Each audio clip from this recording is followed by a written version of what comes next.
नमस्कार दोस्तों, जय हिंद। मैं निपुण आलम बहन आप सबका स्वागत करता हूं। और जैसा कि दोस्तों आप जानते हैं, हमारी प्री कोरिकुलर पॉलिटी की सीरीज चल रही है। उसमें आज हमारा लास्ट लेक्चर है। और लास्ट लेक्चर दोस्तों जो रहेगा कुछ विविध, जिसमें हम लोग बात करेंगे दोस्तों। एक तो थोड़ी सी चीज़ें जो आपकी रह रही थी, जैसे लाभ का पद है, दल विरोधी कानून है, दल बदल विरोधी कानून है, जनप्रतिनिधि कानून है। ये दो चार चीज़ें दोस्तों रह रही हैं, इनको हम लोग डिस्कस करते हैं इस लेक्चर के अंदर, इस टॉपिक के अंदर। दोस्तों अगर आपको अनअकैडमी से कोई भी कोर्स परचेज करना है तो आप कोर्स लेने के लिए निपुण 810 कोड का यूज़ कीजिए और आपको बहुत अधिक क्या दोस्तों ऑफर मिलेंगे, डिस्काउंट मिलेंगे। चलिए दोस्तों बात करते हैं लाभ का पद। दोस्तों लाभ के पद के बारे में अगर बात करें तो भारतीय संविधान में या संसद द्वारा पारित किसी भी अन्य विधि में परिभाषित नहीं किया गया, उस बताया गया है आर्टिकल 102 1A के तहत कि संसद या विधानसभा का कोई सदस्य नहीं रहेगा यदि केंद्र व राज्य सरकार कहीं भी दोस्तों पद, वेतन, भत्ता या बाकी फायदे मिलते हों। लाभ का पद नहीं है, मतलब यही दिया गया है कि कोई भी व्यक्ति लाभ का पद कब माना जाएगा, जब उसको केंद्र या राज्य सरकार के अंतर्गत, यानी कि कोई भी सरकारी हम बात करें तो पद लेता हो, कोई पद हो, वेतन हो, भत्ता हो या बाकी कुछ अन्य आपके बेनिफिट्स मिलते हों। लाभ का पद नहीं माना जाएगा अगर वो केंद्र सरकार में मंत्री है, राज्य सरकार में मंत्री हैं या ऐसे पद शामिल नहीं होंगे जिन सबको मंत्री का दर्जा मिलता है। वो सब पद दोस्तों इसके अंदर शामिल नहीं होंगे। यानी कि सिंपल सी बात है, मंत्री कोई भी हो और मंत्री का जिनको दोस्तों दर्जा मिला है वो सब दोस्तों क्या आपका लाभ के पद के अंदर शामिल नहीं होंगे, लाभ के पद के अंतर्गत नहीं आएंगे।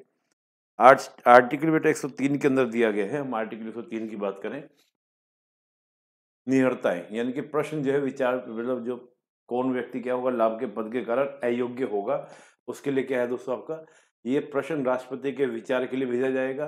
राष्ट्रपति निर्वाचन आयोग की राय लेते हैं और जो बेटा निर्वाचन आयोग की राय होती है वो बाध्यकारी होगी।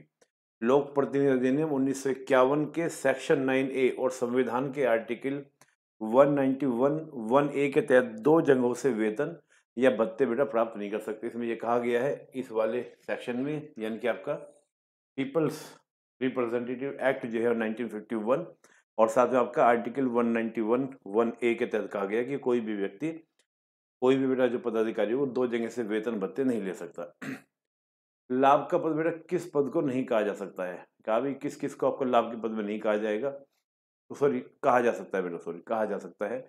पहला बेटा जिसकी नियुक्ति सरकार करती हो, हटाने की भी अधिकार हो और कार्य का, प्रदर्शन का, नियंत्रण का, ये सब अधिकार क्या हो, उसके काम को डिसाइड कौन करती हो, सरकार डिसाइड करती हो।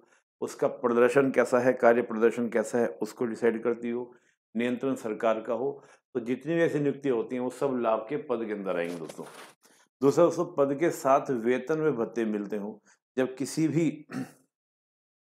जो भी पद है बेटा वो क्या, उसमें क्या वेतन भी मिलते हो या फिर भत्ते भी मिलते हो, तो वो बेटा लाभ के पद के अंदर माना जाएगा। अगर कोई ऐसा पद है देखो बेटा, ये भी चर्चा का विषय, कई बार देखो दिल्ली में जब कई सारे आम आदमी के जो थे बेटा उनको हटाया गया तो इसी आधार पर हटाया गया था कि अगर मान लीजिए वेतन भत्ता भी ना मिलता हो लेकिन कोई ऐसा पद हो जो फंड रिलीज कर सकता हो, उसको ऐसी ताकत हो कि वो कोई भी कार्य के लिए फंड रिलीज कर सकता हो। इसके अलावा जमीन का आवंटन करने का अधिकार उनके पास में हो, लाइसेंस देने का अधिकार शामिल हो, तो माना जाता है कि इनमें भी कहीं ना कहीं पैसे का संबंध जुड़ सकता है। कोई भी पैसा ले सकता है, गलत तरीके से, सही तरीके से, कैसे बेटा ले सकता है। उनके पास एक ऐसी ताकत हो, किसी पद के पास भले ही वेतन भत्ता ना ले रहे हो लेकिन किसी निर्णय को, मतलब कोई भी डिसीजन बेटा उसको प्रभावित करने की क्या वो शक्ति हो। यानी कि कोई भी अगर निर्णय लेने में सक्षम होगा ये कार्य होगा या नहीं होगा, तो उसमें बेटा संभावना बनती है पैसा लेने की, पैसा लेने देने की संभावना हो सकती है। मान लीजिए कोई लाइसेंस लेने के लिए गया, उनके पास ये अथॉरिटी हो कि हम लाइसेंस नहीं देंगे या देंगे, तो दोनों ही कंडीशन में क्या हो सकता है बेटा, आपका लाभ के पद के अंदर आ सकता है बेटा। इसी तरह के मामले में बेटा सुप्रीम कोर्ट ने फैसला दिया था, यदि किसी सांसद या विधायक ने लाभ का पद लिया है तो उसकी सदस्यता खत्म होगी, चाहे उसने वेतन व भत्ते लिए हो या ना लिए हो।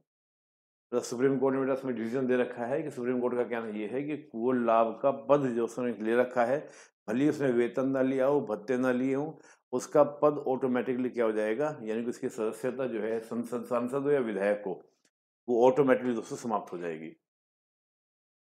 काफ़ी सारे दोस्तों केसेज हैं, चाहे आम आदमी पार्टी की हम बात करें या जया बच्चन वाला केस है बेटा उसकी हम बात करें, या सोनिया गांधी जी की बात करें बेटा, इन सबको बेटा इसके अंदर रखा गया है। तो लाभ का पद का बेटा इतना ही था। दल परिवर्तन कानून बेटा, दल परिवर्तन कानून पहले हमारे संविधान में तो व्यवस्था है ही नहीं। लेकिन बेटा इसको क्या था, राजीव गांधी सरकार के द्वारा 52वें संविधान संशोधन 1985 के तहत दोस्तों जोड़ा गया था। दल बदल को लेकर क्या प्रावधान दोस्तों जोड़े गए थे उसको देखते हैं। दल परिवर्तन कानून को लेकर कहा गया था बेटा एंटी डिफेक्शन 52वां संविधान संशोधन। बाद में दोस्तों उसको 91 संविधान संशोधन में इसके अंदर क्या गया, परिवर्तन भी किया गया, चेंज किया गया। और 10वीं अनुसूची के अंदर देखें तो बेटा 10वीं अनुसूची जोड़ी गई थी, जो आर्टिकल 102 के तहत और 191 दो तथा कुछ अन्य और भी आर्टिकल है, जिसमें बेटा आपका दल परिवर्तन संबंधी प्रावधान है। कोई बेटा राजनीतिक दल का सदस्य नहीं रहना, जब कोई व्यक्ति कोई राजनीतिक दल का सदस्य ना रहे तो बेटा उसको हम दल परिवर्तन रख सकते हैं। क्या क्या हो सकता है, अगर कोई भी बेटा अपनी इच्छा से क्या कर दे, राजनीतिक दल को छोड़ दे, पहला। दूसरा, राजनीतिक दल के विपरीत वोट दे या अनुपस्थित रहे। एक बेटा व्हीप होता है, हर पॉलिटिकल पार्टी का अपना एक व्हीपक होता है। वो बेटा 3 तरह के व्हीप जारी करता है, single line whip, double line whip, triple line whip. अगर ट्रिपल लाइन व्हीप जारी होता है उसमें ये माना जाता है कि जो भी सदस्य हैं उस संबंधित दल के, उनका उपस्थित होना क्या है, अनिवार्य है। अगर नहीं होंगे तो उनके खिलाफ कार्रवाई भी हो सकती है। अगर इस प्रकार का व्हीप जारी हुआ और व्हीप जारी होने के बाद भी अगर कोई उपस्थित नहीं होता है, तो ये माना जाता है कि उसने कहीं न कहीं क्या किया, दल की जो बात थी, यानी कि जो पार्टी की जो बात थी उसको माना नहीं है, तो उसके ऊपर भी बेटा क्या होगा, दल परिवर्तन का कानून लागू होगा। अगर वो व्हीप के अगेंस्ट वोट करता है, तो बेटा उस पर भी दल परिवर्तन का कानून लागू होगा। हाँ, बेटा इसमें ये है कि अगर 15 दिन के अंदर जैसे व्हीप जारी हुआ और व्हीप जारी हुआ अनुपस्थित रहा या विपरीत वोट दिया, तो अगर वो विपक्ष से माफ़ी माँग लेता है, पॉलिटिकल पार्टी से माफ़ी माँग लेता है, कारण बता देता है 15 दिन के भीतर, तो बेटा भली सदस्यता ना जाए। कोई बेटा निर्दलीय है, चुनाव के पश्चात किसी का सदस्य बन जाए, किसी दल का मेंबर बन जाए। वैसे तो बेटा क्या है कि वो क्या आपका किसी दल का क्या सदस्य नहीं है ना? किसी दल का मेंबर नहीं है। निर्दलीय चुनाव जीत कर आया है। तो वो क्या है दोस्तों, चुनाव होने के बाद किसी पार्टी का क्या बन जाए, मेंबर बन जाए, तो बेटा वो पे दल परिवर्तन का नियम लागू होगा। बेटा नॉमिनेटेड मेंबर, जैसे हम देते हैं ना राज्यसभा, बेटा 12 लोगों का या 12 मेंबर का नॉमिनेशन प्रेसिडेंट करते हैं, उसकी कंडीशन पर स्थान ग्रहण करने के 6 माह बाद पार्टी का सदस्य बने। यानी कि जैसे ही उन्होंने स्थान ग्रहण किया, मतलब आज किया, आज से बेटा 6 महीने तक तो वो किसी पार्टी के मेंबर बन सकते हैं। 6 महीने के बाद किसी पार्टी के मेंबर बनेंगे तो उन पर भी दल परिवर्तन का कानून लागू होगा, यानी कि सदस्यता तो चली जाएगी। लेकिन बेटा उसमें एक बड़ी बात ये थी, जब 52वां संविधान संशोधन था उसमें ये कहा गया था, अगर किसी पार्टी के 1/3 सदस्य टूटकर नया दल बना लें या उस दल से निकल जाएं या दूसरे दल को ज्वाइन कर लें, तो उनके ऊपर दल परिवर्तन कानून लागू नहीं होगा 1/3। बाद में दोस्तों इसको क्या था, 91 कॉन्स्टिट्यूशन अमेंडमेंट के द्वारा इसको 2/3 कर दिया गया था। यानी किसी पार्टी से अगर 2/3 मेंबर टूटकर अलग हो जाएं या अलग अपनी क्या बना लें दोस्तों, अलग से बेटा अपनी स्थिति बना, अलग अपना पार्टी बना, अलग दल बना लें, तो बेटा उनके ऊपर भी दल परिवर्तन लागू नहीं होगा। पहले 1/3 था, अब बेटा 2/3 है। बेटा जो पीठासीन अधिकारी होता है, तो कार्यकाल के पश्चात बेटा क्या है, पुनः सदस्य बच जाते हैं, क्योंकि पद ग्रहण करते ही सवती इनकी सदस्यता चली जाती है। जो बेटा स्पीकर होते हैं ना, अध्यक्ष होते हैं, तो जैसे ही वो बेटा अध्यक्ष बन जाते हैं तो उनकी उस पार्टी से सदस्यता ऑटोमेटिकली खत्म हो जाती है। लेकिन जैसे ही क्या होता है कि उनको उनका 5 साल का कार्यकाल पूरा होता है और वो फिर पार्टी को ज्वाइन करते हैं, तो वो दल परिवर्तन के अंदर नहीं आएगा। बेटा 91 कॉन्स्टिट्यूशन अमेंडमेंट जो था 2003 जो किया गया था बेटा, वो दिनेश गोस्वामी समिति, इसको चुनाव सुधार समिति भी कहा जाता है बेटा, उसकी अनुशंसा में इसको जोड़ा गया था। और बेटा आपका 70वें विधि आयोग की रिपोर्ट के आधार पर बेटा जोड़ा गया था। और साथ ही आपका संविधान के कार्य प्रणाली की समीक्षा के लिए जो गठित आयोग था 2002, उसकी सिफारिश पर दूसरे जोड़ा गया था।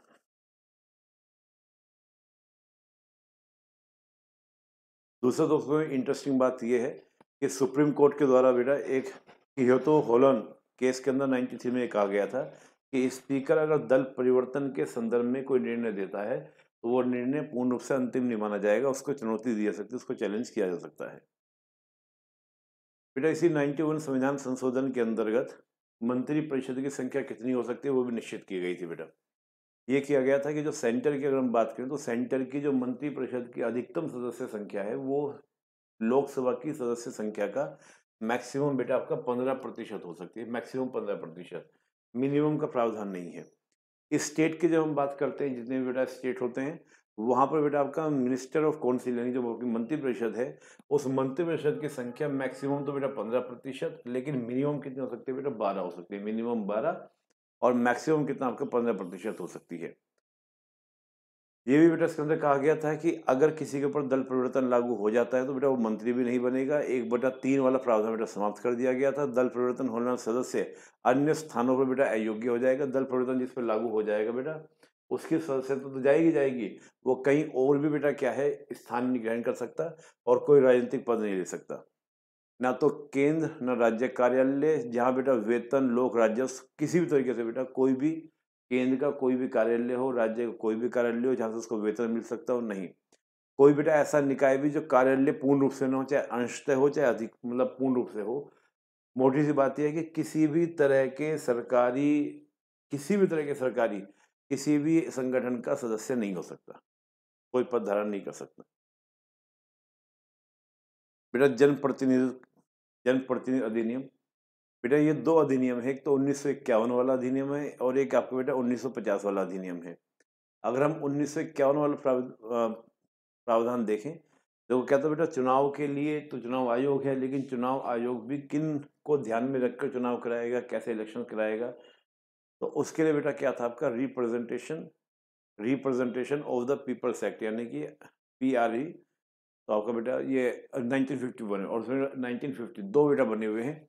1951 के दोस्तों अगर बात करें तो उसमें ये दिया गया है कि लोकसभा प्लस विधानसभा की सीटों हेतु सीमांकन की व्यवस्था, यानी कि उनका जो बेटा डी मतलब उसका पूरा जो सीमांकन होता है, परिसीमन होता है बेटा, उसकी व्यवस्था 1951 में दी गई है। कौन बेटा मतदाता होगा और कौन मतदाता नहीं होगा, मतदाता सूची कैसे बनेगी, मतदाता सूची में कौन लोग शामिल होंगे, उसके लिए बेटा 1951 दिया गया है।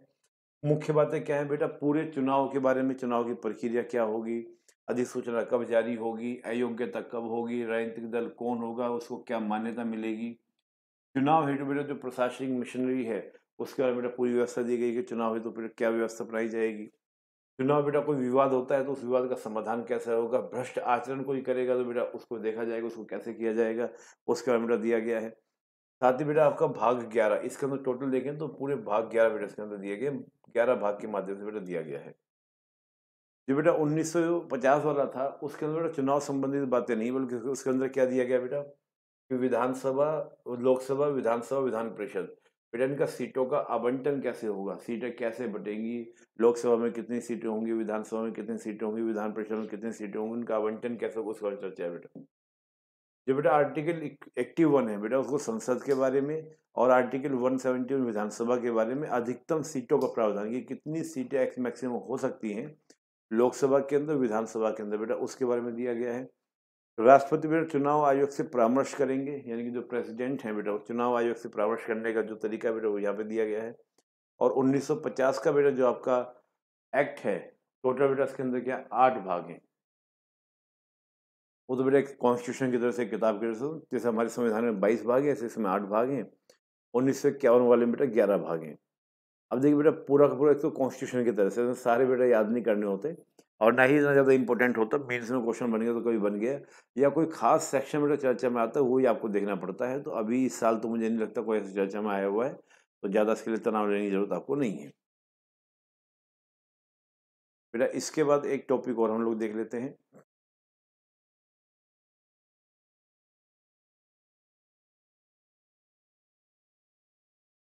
ट्रिब्यूनल्स बेटा, अधिकरण। ट्रिब्यूनल्स यानी कि अधिकरण, उसको बेटा हम लोग देख लेते हैं, अधिकरण को, ट्रिब्यूनल्स को।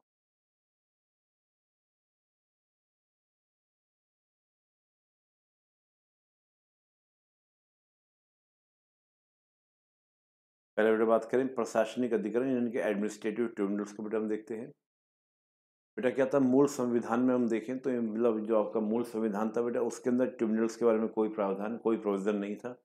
42वें संविधान संशोधन 1976 के द्वारा बेटा आपका दिया गया और पार्ट 14A जोड़ा गया, और साथ ही बेटा आपका आर्टिकल 323A के अंदर प्रशासनिक अधिकरण संबंधित है और 323 बेटा अन्य मामलों के अधिकरण संबंधित है।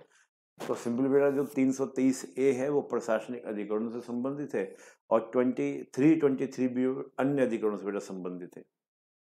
हम बेटा अगर प्रशासनिक पदी अधिकरण की बेटा बात करें, यानी कि एडमिनिस्ट्रेटिव ट्रिब्यूनल्स की बात करें, तो बेटा 323 क्या बोलता है, संसद को ये अधिकार देता है कि वो केंद्र व राज्य की लोक सेवाओं, स्थानीय निकायों और बेटा आपका सार्वजनिक निगमों तथा अन्य सार्वजनिक प्राधिकरणों में नियुक्त व्यक्तियों की भर्ती व सेवा से संबंधित विवादों को सुलझाने के लिए प्रशासनिक अधिकरण की बेटा स्थापना कर सकता है। सिंपल ये है कि जो बेटा लोक सेवा में, यानी कि जो पब्लिक सर्विस में जो लोग हैं, उनसे संबंधित बेटा उनकी भर्ती कैसी होगी, उनकी सेवा की शर्तें कैसी होंगी, तमाम तरह के बेटा जो डिस्प्यूट्स होते हैं उसको सुलझाने के बेटा ये अधिकरण गठित किया जाता है। सेवा के मामलों में संबंधित विवादों को नागरिक न्यायालय व उच्च न्यायालय के न्याय क्षेत्र से अलग रखा गया। प्रशासनिक अधिकरण के बेटा समक्ष रख सकते हैं, यानी कि उनका कोई भी सेवा संबंधी मामले हैं तो उनके लिए जरूरी नहीं कि वो सिविल कोर्ट में जाएं या हाई कोर्ट में जाएं, वो बेटा ट्रिब्यूनल्स के सामने बातों को रख सकते हैं जो उनके सर्विस रिलेटेड मैटर्स होते हैं। ये भी हम कह सकते हैं कि न्यायपालिका के काम को प्रशासनिक कार्य से अलग करने के लिए, आपको याद होगा इंडियन कॉन्स्टिट्यूशन का बेटा एक आपका आर्टिकल है, आर्टिकल 50। आर्टिकल 50 ये कहता है कि जुडिशरी और बेटा आपका लेजिस्लेचर दोनों क्या होंगे, वो सॉरी जुडिशरी और एग्जीक्यूटिव बॉडी दोनों अलग अलग काम करेंगे, पृथक्करण है ना, सेपरेशन ऑफ पावर। उसी के तहत बेटा आपका ट्रिब्यूनल्स का गठन किया गया था। संसद में बेटा क्या था कि प्रशासनिक अधिकरण अधिनियम 1985 बेटा पारित किया था, जिसके यह अधिनियम केंद्र सरकार को कैट और सैट के गठन का अधिकार देता है बेटा। कैट क्या है, केंद्रीय प्रशासनिक अधिकरण, कैट 1985 में बेटा बनाया गया था। इसकी जो बेटा खंडपीठ है वो दिल्ली में है और 17 राज्यों में बेटा इसकी खंडपीठें हैं, मतलब 17 बेटा इसकी खंडपीठें हैं विभिन्न राज्यों में। बेटा ये क्या देखता है, लोक सेवाओं की भर्ती कैसे होगी, उनकी सेवा संबंधी जो मामले हैं उसको देखेगा। अधिकार क्षेत्र में बेटा कौन कौन सेवाएं आती हैं, अखिल भारतीय सेवाएं जिसकी आप तैयारी करें, all India service, IAS IPS IFS. केंद्रीय लोक सेवाएं बेटा यूपीएससी लेता है। केंद्र के अधीन नागरिक पद और सैन्य सेवाओं के सिविल कर्मचारी बेटा उनके तहत ये पूरा देखता है। अधिकार क्षेत्र बेटा क्या नहीं है, जो सैन्य सेवाओं से सदस्य व अधिकारी बेटा इसके अंदर नहीं आएंगे। उच्चतम न्यायालय के और संसद के सचिवालय बेटा कर्मचारी इसके अंतर्गत नहीं आएंगे। बेटा सैन्य सेवाओं से सिविल कर्मचारी, देखो क्या होता है बेटा, जो हमारी सेना होती है, सेना के अंदर भी सिविलियन हमारे, मतलब आपके जो आईएएस के बेटा, आईएएस की बेटा आपके क्या ज्वाइन करते हैं कुछ कुछ पदों को लेकर। लेकिन बेटा बाकी जिसका आपका, जैसे हम लोग और देखते हैं ना, सैन्य अधिकारी जो होते हैं सिविल सर्विस के अलावा, उनका बेटा मैटर यहाँ पे नहीं देखे जाएंगे। बेटा इसकी संरचना क्या होगी, केंद्रीय गण प्रशासनिक अधिकरण की संरचना बेटा बात करें, बहु सदस्य बेटा निकाय होता है। चयन समिति बेटा इसकी बनती है। चयन समिति बेटा अध्यक्षता कौन करता है, सर्वोच्च न्यायालय के कार्यरत न्यायाधीश की अध्यक्षता, और साथ बेटा सर्वोच्च न्यायालय के मुख्य न्यायाधीश द्वारा बेटा नामित होते हैं। वो बताते हैं कौन, सर्वोच्च न्यायालय के जो आपके मुख्य न्यायाधीश है वो करेंगे, भाई ये वाले जो जज है ये इसकी अध्यक्षता करेंगे। कि अनुशंसा पर बेटा क्या होता है, राष्ट्रपति के द्वारा होती है। न्यायिक और प्रशासनिक दोनों संस्थानों में बेटा आपका 2019 से बेटा व्यवस्था क्या है, एक तो अध्यक्ष होता है, 65 इसके सदस्य होते हैं। उपाध्यक्ष का प्रावधान बेटा हटा दिया गया प्रशासनिक न्यायाधिकरण संशोधन नियम 2006 के द्वारा। अब इसके अंदर उपाध्यक्ष नहीं होता बेटा। कार्यकाल क्या होते है बेटा आपकी, 5 वर्ष अथवा 65 वर्ष की आयु अध्यक्ष के मामले में, और सदस्य के मामले में बेटा 62 वर्ष। या बेटा judicial review supreme court high court दोनों कर सकते हैं। इसमें यह कहा गया था कि भाई केंद्रीय प्रशासनिक अधिकरण के आदेशों के विरुद्ध भी बेटा आप उच्च न्यायालय में क्या कर सकते हैं, आप याचिका दायर कर सकते हैं। चंद्र कुमार मामले में कहा गया था कि ऐसा नहीं कि प्रशासनिक ट्रिब्यूनल्स ने जो डिसीजन दे दिया वो फाइनल होगा, आप सुप्रीम कोर्ट हाई कोर्ट में जा सकते हैं। पहले हाई कोर्ट में जाएंगे, तो ये चंद्र कुमार मामले में बेटा कहा गया था कि आप जा सकते हैं, आपको वहां भी जाने का अधिकार है। बेटा राज्य प्रशासनिक अधिकरण यानी कि आपके सेट की बात करें, बेटा इसमें देखें तो प्रशासनिक अधिकरण अधिनियम 1985 के तहत बेटा केंद्र को राज्य सरकार की मांग पर राज्य प्रशासनिक अधिकरण गठित करने की बेटा मांग करता है। 9 राज्यों ने बेटा राज्यों की सेवाओं से संबंधित स्थापना करवा रखे हैं बेटा। हालांकि मध्य प्रदेश, तमिलनाडु, हिमाचल ऐसे अधिकरण बेटा उन्होंने समाप्त कर दिए कि हमको जरूरत नहीं है, हम ऐसे ही काम कर लेंगे। बेटा राज्य प्रशासनिक अधिकरण अपने अधिकार क्षेत्र में आने वाले राज्य सरकार के कर्मचारी के भर्ती सेवा के मामले बेटा देखता है। और बेटा इसके हम अध्यक्ष की बात करें, सदस्य की बात करें, तो राज्यपाल की सलाह पर राष्ट्रपति द्वारा बेटा की जाती है। एक बेटा आपका संयुक्त प्रशासनिक अधिकरण, कैट तो बेटा सेंटर के लिए, सेट हो गया स्टेट के लिए, और ये बेटा आपका ज्वाइंट एडमिनिस्ट्रेटिव ट्रिब्यूनल्स बेटा 2 या 2 से अधिक राज्यों के लिए बन जाता है संयुक्त। और बेटा इसमें संयुक्त अधिकरण अध्यक्ष और सदस्य की नियुक्ति राष्ट्रपति के द्वारा संबंधित राज्यों के राज्यपाल से बेटा की जाती है।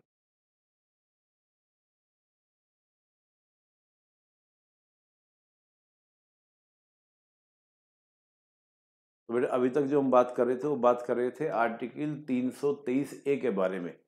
अब बेटा जो आर्टिकल 323B के बारे में, संसद तथा राज्य विधायिका के निम्न मामलों से संबंधित न्याय करने का अधिकार अधिकरण को दे सकती है। यानी कि सिंपल सा बात है कि जो संसद है, राज्य विधायिका है बेटा, इन मामलों में यानी कि जो मैटर्स हैं, इन मैटर में अधिकरण को अधिकार दे सकती है कि आप ये भी मैटर देखें।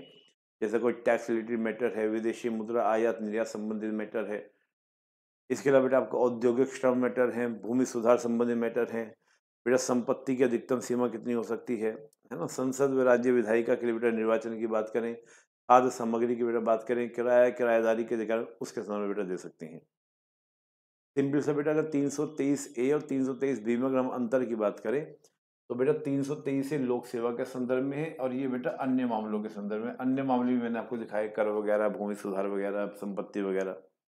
बेटा संसद को अधिकरण गठित करने का अधिकार देती है, जबकि 323B बेटा संसद को भी और राज्य विधायकों को भी यानी कि राज्य विधानसभा को भी अधिकार देती है। केंद्र अथवा प्रत्येक राज्य जो 2 या 2 से अधिक राज्यों के लिए केवल एक ही अधिकरण का गठन किया जा सकता है। बेटा केंद्र हो या प्रत्येक राज्य हो या 2 से 2 अधिक राज्यों के लिए बेटा एक ही अधिकरण का गठन किया जा सकता है। यहाँ बेटा क्या है कि अधिकरण का गठन एक पदानुक्रम में किया जा सकता है, यानी कि एक पदानुक्रम हो सकता है कि इसके बाद ये, इसके बाद ये, इसके बाद ये। फिर एक छोटा सा टॉपिक और है, आपने पढ़ा भी होगा, भाग 16 है ना। भाग 16 में बेटा जो विशिष्ट वर्गों के लिए विशेष प्रावधान के बारे में बेटा आपका संविधान में बेटा SC ST OBC आंग्ल भारतीय बेटा विशेष प्रावधान दिए गए हैं समानता और न्याय के उद्देश्य की प्राप्ति के लिए। इसके लिए बेटा हम देखें तो आर्टिकल 330 से 324 तक बेटा आपका भाग 16 के अंदर क्या प्रावधान दिए गए हैं कि विधायिका में कितना आरक्षण होगा, विधायिका में विशेष प्रतिनिधि कितने होंगे, नौकरी व पदों में आरक्षण, शैक्षणिक अनुदान, राष्ट्रीय आयोग का गठन, जांच आयोग का गठन। बेटा विशेष प्रावधानों का बेटा वर्गीकरण की बात करें तो स्थायी एवं अस्थायी। कुछ प्रावधान बेटा संविधान में स्थायी हैं जबकि कुछ समय के लिए रखे गए हैं, और कुछ बेटा आपके संरक्षणात्मक तथा विकास मूलक। कुछ प्रावधानों का उद्देश्य बेटा इन वर्गों के सभी प्रकार के अन्याय शोषण से बचाना है, जबकि कुछ प्रावधानों का उद्देश्य उनके सामाजिक आर्थिक हितों को बेटा बढ़ाना है। जैसे बेटा हम यहाँ पे बात करें, जैसे आपको दिया ना बेटा आपको जॉब में नौकरी की आरक्षण की बात करें बेटा, वो प्रावधान आपका इसमें आपका आ जाएगा। संरक्षणात्मक विकासात्मक मतलब कि जैसे आपका SC ST एक्ट पास किया गया है ना, एस प्रस्ताव अधिनियम बेटा पास किया गया, वो बेटा आपका इसके अंतर्गत आ जाता है, यानी कि भाग 16 भाग 17 दोनों के लिए बेटा। बेटा राज्य हो या केंद्र शासित प्रदेश हो, अनुसूचित जाति जनजाति को चिन्हित करने के लिए राष्ट्रपति ने कई अधिसूचनाएं जारी की हैं और इन सूचियों में बेटा क्या संसद द्वारा संशोधन भी किया गया है। संविधान के नागरिकों के सामाजिक और शैक्षणिक रूप से पिछड़ा वर्ग माना गया है, जिसे OBC कहा जाता है। और 102 बेटा संविधान संशोधन ने बेटा क्या जो 2000 अभी रिसेंटली बेटा हुआ था, किसी राज्य का संघीय क्षेत्र में सामाजिक शैक्षणिक रूप से पिछड़े वर्ग को पहचानने विनिर्दिष्ट करने के लिए बेटा राष्ट्रपति के द्वारा अधिकृत बेटा किया गया था। बेटा इसके बाद आपका क्या ऑफिशियल लैंग्वेज सरकारी भाषा बेटा क्या दिया गया है। बेटा इसको भी हम देखें तो बेटा राजभाषा की अगर हम बात करते हैं तो बेटा कौन से भाग में दिया गया है, ये दिया गया है बेटा आपका भाग 17 के अंदर बेटा। और आर्टिकल 343 से लेकर 351 बेटा राजभाषा संबंधी बेटा प्रावधान है। इसमें बेटा आपके संघ की राजभाषा, क्षेत्रीय भाषा, न्यायपालिका और बेटा विधि के पाठ भाषा एवं अन्य विशेष निर्देशों की भाषा बेटा वो इसके अंदर दिया गया है कि कौन कौन संघ की भाषा होगी। अगर बेटा हम संघ की भाषा की बात करें बेटा तो इसमें दिया गया है कि देवनागरी लिपि में लिखी जाने वाली हिंदी संघ की है, परंतु संघ द्वारा आधिकारिक रूप से प्रयोग की जाने वाली संख्याओं का रूप अंतर्राष्ट्रीय होगा, ना कि देवनागरी। यानी कि जो हम 1 2 3 लिखते हैं वो देवनागरी में नहीं लिखे जाएंगे, वो बल्कि अंतर्राष्ट्रीय क्रमांक बेटा लिखे जाएंगे। हालांकि संविधान प्रारंभ होने के 15 वर्षों यानी कि 1950 से लेकर 1965 तक अंग्रेजी के बेटा प्रयोग का आधिकारिक रूप से उन प्रयोजनों के लिए जारी रहेगा जिनके लिए 1950 से पूर्व इनका प्रयोग होता था। लेकिन इसमें यह प्रावधान भी कहा गया था कि 15 वर्ष के उपरांत भी अगर चाहे तो संघ अपने प्रयोजन के लिए विशेष के लिए अंग्रेजी का प्रयोग बेटा लागू कर सकता है 15 वर्ष से भी ज्यादा, यानी कि अंग्रेजी आधिकारिक भाषा होगी जो बेटा पहले से होती आ रही थी। संविधान के लागू होने के 5 वर्ष पश्चात पुनः 10 वर्ष पश्चात राष्ट्रपति एक आयोग की स्थापना करेगा जो हिंदी भाषा के प्रगामी प्रयोग के संबंध में अंग्रेजी के प्रयोग को सीमित करने व अन्य संबंधित मामलों में सिफारिश करेगा कि हिंदी भाषा का प्रयोग कैसे हो सकता है, अंग्रेजी का प्रयोग कैसे कम कर सकता है। इसके लिए बेटा क्या था, राष्ट्रपति को एक आयोग गठित करने का बेटा प्रावधान दिया गया था। 5 वर्ष बाद फिर 10 वर्ष बाद आयोग की सिफारिश का अध्ययन व राष्ट्रपति को इस संबंध में अपने विचार देने के लिए एक संसदीय समिति गठित की जाएगी। यानी कि जो वो आयोग रिकमेंडेशन देगा उसके लिए बेटा क्या होगा, एक संसदीय समिति गठित होगी जो राष्ट्रपति को सुझाव देगी। 1955 में बेटा क्या था, राष्ट्रपति ने बीजी खेर की अध्यक्षता में एक आयोग का गठन किया था। 57 में बेटा गोविंद बल्लभ पंत की अध्यक्षता में संसदीय समिति बनी हुई थी और 1960 में बेटा दूसरे आयोग का गठन किया गया था। संसद ने बेटा उसके बाद फिर आपका राजभाषा अधिनियम 1963 पास किया था। इसमें संघ के सभी सरकारी कार्यों व संसद की कार्रवाई में अंग्रेजी के प्रयोग को जारी रखने 1965 के बाद भी और साथ ही हिंदी के प्रयोग को बंद किया गया था। सन 1967 की हम बात करें तो बेटा कुछ विशिष्ट मामलों में हिंदी के साथ अंग्रेजी का प्रयोग अनिवार्य करने के लिए इसमें संशोधन किया गया। यानी कि अंग्रेजी के प्रयोग बेटा अनिवार्य करने के लिए इसमें संशोधन, हिंदी के साथ साथ अंग्रेजी का प्रयोग। तो शिक्षण बेटा कुछ अलग से कि आपको हिंदी बोलने में कोई दिक्कत नहीं, लेकिन साथ में आप अंग्रेजी का भी क्या करेंगे, प्रयोग करेंगे। क्षेत्रीय भाषा है बेटा, संविधान बेटा राज्यों के लिए किसी विशेष का उल्लेख नहीं है। इस संबंध में बेटा कुछ निम्नलिखित उपबंध क्या क्या है कि किसी भी राज्य को राज्य की विधायिका उस राज्य के रूप में किसी एक या एक से अधिक भाषा अथवा हिंदी का चुनाव कर सकती है जब तक यह न हो कि उस राज्य की अधिकारी भाषा अंग्रेजी होगी। मतलब जब तक ये तय न कर पाए कि हिंदी होगी या कोई अन्य भाषा होगी तब तक उस राज्य की भाषा क्या होगी बेटा, अंग्रेजी होगी। तो बेटा कई राज्यों ने क्या किया, अपनी अपनी भाषा को बेटा डिक्लेयर किया। जैसे तेलुगु ने बेटा, आंध्र प्रदेश ने तेलुगु, केरल ने मलयालम, कुछ 9 राज्यों ने बेटा आपका हिंदी को तय किया।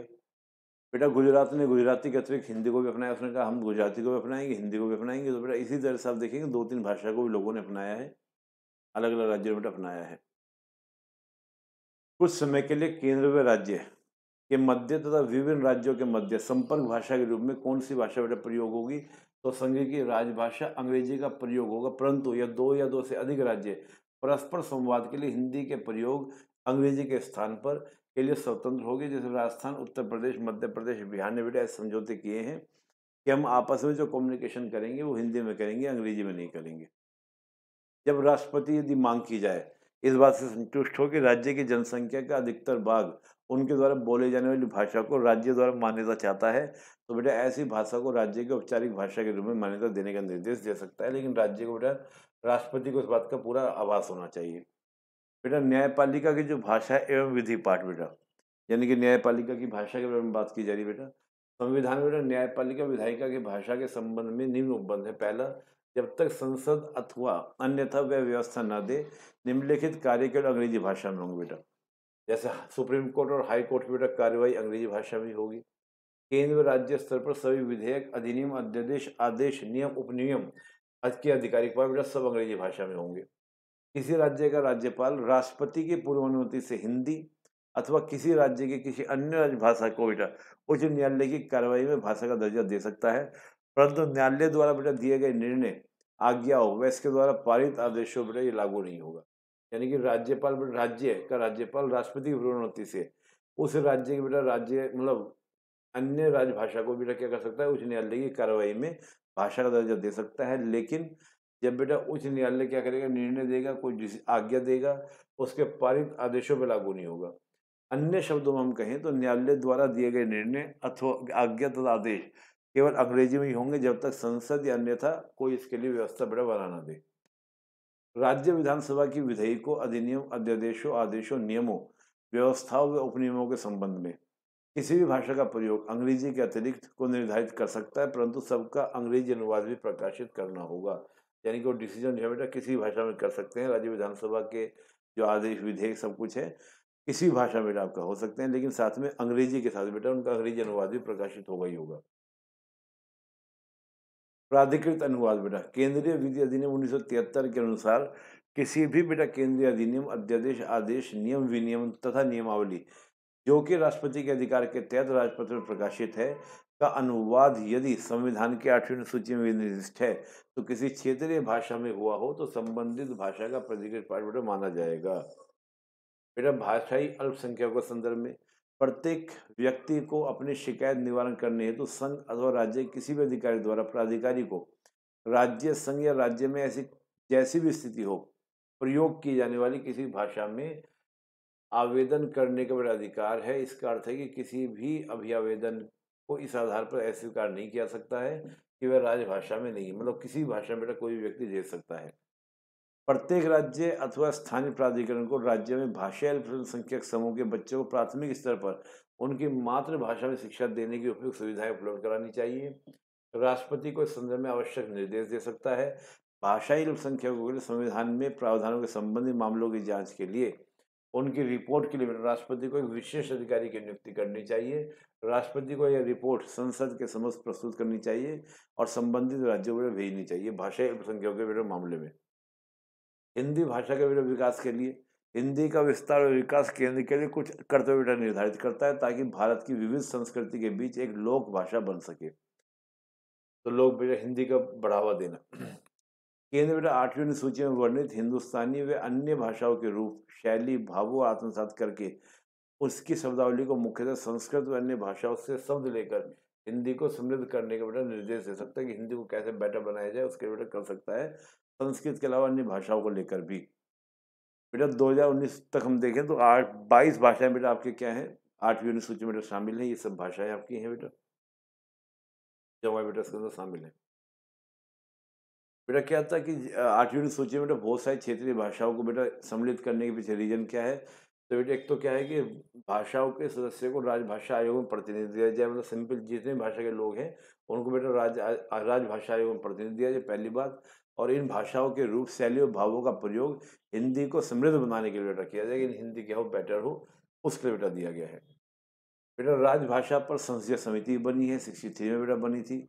इस समिति में व्यवस्था दी थी कि जिसका काम था कि राज्य के आधिकारिक उद्देश्यों से हिंदी भाषा के व्यवहार में हुई प्रगति की समीक्षा की जाए।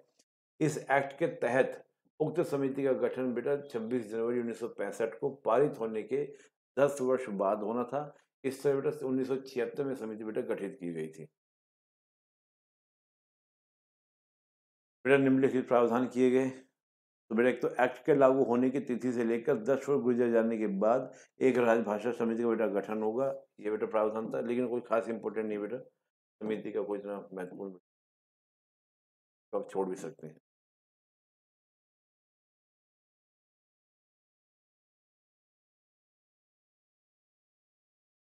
चलिए बेटा बेटा इसके बाद एक छोटा सा टॉपिक मैं और चाह रहा था वो भी आपको बता दूं, ये तो मैंने इंक्लूड कर लिया। राजभाषा बेटा बहुत इंपॉर्टेंट नहीं है, बस मेरा मन था बताने का, जो ज़्यादा इंपॉर्टेंट नहीं है, क्वेश्चन मुझे नहीं लगता आएगा। तो दोस्तों एक लास्ट टॉपिक इसमें रह गया आपका, पॉलिटिकल पार्टी को जो दर्जा मिलता है, स्टेटस मिलता है, उसको एक बार देख लेते हैं। देखिए दोस्तों क्या है कि अगर हम पॉलिटिकल पार्टी के स्टेटस की बात करें तो दो स्टेटस आपके यहाँ पे मिलते हैं। एक तो होता है आपका राष्ट्रीय स्तरीय पार्टी का दर्जा और एक आपका राज्य स्तरीय पार्टी का दर्जा। जब हम राष्ट्रीय स्तरीय दर्जा की बात करते हैं तो राष्ट्रीय स्तरीय दर्जा जब मिलता है तो 3 कंडीशन है, 3 में से कोई भी एक कंडीशन पूरी होती हो तो दोस्तों उसको आपका राष्ट्रीय स्तरीय पार्टी का दर्जा मिल जाता है, यानी कि उसको 3 में से कोई भी एक कंडीशन पूरी होती हो। पहली कंडीशन, कम से कम 4 राज्यों में, यानी कि मिनिमम 4 राज्यों में क्या हो, उसको राज्य स्तरीय पार्टी का दर्जा प्राप्त हो। कोई भी पॉलिटिकल पार्टी जो 4 राज्यों में क्या बन गई हो, स्टेट लेवल पार्टी बन गई हो, तो दोस्तों उसको क्या मिलेगा, आपका राष्ट्रीय दर्जा मिल जाएगा। दूसरी कंडीशन, पहली कंडीशन पूरी ना तो दूसरी पूरी हो जाए। दूसरी कंडीशन ये है दोस्तों, लोकसभा में 2% स्थान, यानी कि जो लोकसभा है उसमें 2% स्थान हो, यानी कि 545 का 2%, तकरीबन 11 सीटें हैं ना, 11 सीटें उसके पास में हो। लेकिन ये जो 11 सीटें हैं ये कम से कम बेटा आपका 3 राज्यों से हो।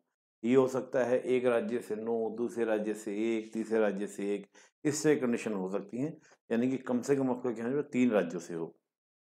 तीसरा बेटा 4 या अधिक राज्यों में बेटा वैध मत का 6%, यानी कि कम से कम 4 या अधिक राज्यों में वैध मतों का 6% मत प्राप्त हो, यानी कि 4 या 4 से अधिक राज्यों में वैध मत का 6%। तो जितना बेटा टोटल, यहाँ सीट की बात नहीं हो रही, जो टोटल वोटिंग हुआ है तो 4 या अधिक राज्यों में, एक राज्य से नहीं 4 राज्य मिनिमम होने चाहिए। लोकसभा अथवा विधानसभा किसी भी बेटा चुनाव में हो, वैध मत यानी कि जो मतदाता वोट डालते हैं उसका 6%। उसके साथ ही में किसी राज्य या राज्यों में लोकसभा में 4 सीटें प्राप्त हों, या तो किसी एक राज्य में लोकसभा में सीट चारों की चारों आ जाए, या अलग अलग 4 राज्यों में आ जाए। कैसे भी हो सकता है, एक में 3 आ जाए, एक में 1 आ जाए, कुछ भी हो, 4 सीटें लोकसभा होनी चाहिए, लोकसभा के अंदर होनी चाहिए। तो बेटा अगर ये कंडीशन तीनों में से कोई भी एक कंडीशन पूर्ति होती है, तो उसको राष्ट्रीय स्तरीय पार्टी का दर्जा दोस्तों मिल जाता है, नेशनल स्तर की पार्टी बेटा बन जाती है। बेटा इसके बाद हम बात करें तो आपका स्टेट लेवल की पार्टी, बेटा जो स्टेट लेवल की पार्टी होती है उसके लिए भी कंडीशंस हैं। उसके लिए क्या कंडीशंस की हम बात करें, जब किसी पार्टी बेटा राज्य स्तरीय पार्टी का दर्जा मिलता है तो उसमें बेटा 5 कंडीशन है, 5 में से कोई भी कंडीशन पूरी होती हो। पहला, विधानसभा के कुल स्थानों का 3% या 3 सीटें जो भी ज्यादा हो, यानी कि विधानसभा जैसे मान लीजिए आपका 40 सीटें हैं सिक्किम की, तो 40 का 3% कितना होगा बेटा आपका 1.2। तो वहाँ 1.2 नहीं होगा, वहाँ कम से कम 3 सीटें होनी चाहिए। ठीक है बेटा। अभी हम यूपी की बात करें तो यूपी में 403 सीटें हैं, तो 403 का बेटा आपका 3% है ना, 403 का 3% वो होगा, वहाँ 3 सीटें नहीं होंगी। दूसरी कंडीशन, तो लोकसभा की प्रत्येक सीट पर, प्रत्येक 25 पर 1 सीट होनी चाहिए। जैसे हम यूपी की बात करें, यूपी से बेटा लोकसभा में टोटल 80 सीटें हैं ना, 21 सीट से, तो प्रत्येक 25 पर 1 सीट, यानी कि लोकसभा की अगर 3 सीटें उत्तर प्रदेश के अंदर किसी पार्टी के पास है, तो बेटा उसको भी क्या होगा आपका 25 से 75, तो 3 सीटें, तो 3 सीटें अगर होंगी तो वो क्या हो जाएगा बेटा आपका यूपी के अंदर राज्य स्तरीय पार्टी बन जाएगा। बेटा अगला आपका, लोकसभा में हुए कुल मतदान का 6% वोट मिले और कम से कम 1 सीट क्या बेटा लोकसभा में मिले। लोकसभा का बेटा जब मतदान हुआ तो उसमें बेटा 6% उसको क्या मिल जाए, वोट मिल जाए, और साथ ही बेटा क्या आपका 1 सीट कम से कम लोकसभा में होनी चाहिए। विधानसभा के चुनाव में बेटा 6% वैध मत मिले और साथ ही विधानसभा के अंदर 2 सीटें मिले बेटा। जैसे यूपी के अंदर विधानसभा में जो वोटिंग हुआ उसका 6% और साथ ही विधानसभा की 2 सीटें मिल जाएं, बेटा वो भी राज्य स्तरीय पार्टी होगा। पांचवा हम देखें बेटा, कोई पार्टी बेटा लोकसभा या विधानसभा में टोटल वोट का 8% वोट बेटा प्राप्त कर ले, तो भी बेटा उसको क्या होगा, राज्य स्तरीय बेटा पार्टी मान लिया जाएगा। यानी कि उसको बेटा आपका 2011 से प्रावधान जोड़ा गया था, पहले ये प्रावधान नहीं जोड़ा गया था। जिसको बेटा आपका राज्य स्तरीय राष्ट्रीय स्तरीय पार्टी का दर्जा मिलता है, तो अगर हम नेशनल की बात करें तो बेटा बहुत सारी सुविधाएं मिलती हैं। जैसे निर्वाचकों के लिए बेटा क्या है कि जब कोई भी व्यक्ति उम्मीदवारी अपनी दावेदारी करता है यानी उम्मीदवार बनता है, तो उसको बेटा अपने समर्थन के लिए जरूरत नहीं होती। किसी पार्टी का अगर राष्ट्रीय स्तरीय पार्टी का दर्जा है तो केवल एक ही समर्थक की जरूरत है, उसके साइन से बेटा पर्याप्त हो जाता है। हम बेटा इसके बाद बात करें तो 40 स्टार प्रचारक तक के बेटा प्रचार की अनुमति मिलती है। स्टार प्रचारक जो आते हैं पॉलिटिकल पार्टी देखें, मान लो कोई लोकसभा का चुनाव है तो मोदी जी जा रहे हैं, तो बेटा कहीं और मंत्री जा रहे हैं, कोई मूवी कलाकार वगैरह जो होते हैं वो सब जाते हैं, तो बेटा उसमें जो खर्चा होता है वो खर्चा जो है ना उम्मीदवार की सूची में नहीं डाला जाएगा, मतलब उम्मीदवार के खर्चे में नहीं डाला जाएगा बेटा, जो दावेदारी चुनाव लड़ रहा है उसके खर्चे में नहीं डाला जाएगा।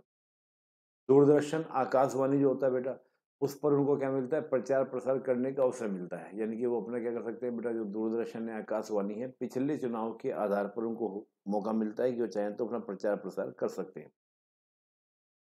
इसके अलावा बेटा आपको जो राष्ट्रीय से पार्टी दर्जा मिल जाता है बेटा, उसको केंद्र सरकार क्या करती है, कार्यालय बनाने के लिए जमीन आवंटित करती है। बिल्डिंग अपनी खुद पैसे की पार्टी बनाएगी, लेकिन सरकार के द्वारा उसको क्या की जमीन आवंटित होगी।